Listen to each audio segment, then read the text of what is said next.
Welcome to Printer Care 101 on the Versa Object MO240-180 on the flushing sponge replacement. Start at the bell icon and look for Flushing Sponge Replacement and hit Execute. Be sure to wear your protective gear as you will be dealing with waste ink and replacing it, so it can be pretty messy. After you hit OK, the printing table will slide to the back and out of the way, and the print head will move to the left to give you access to the flushing sponge cover and the flushing sponge itself.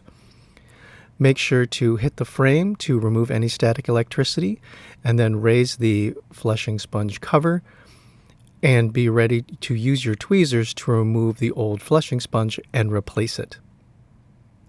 And here it is, a close-up with the cover open. As you can see, the sponge does not have any snaps or any secure. It just sits in a little plastic tray, so it should be easily removed.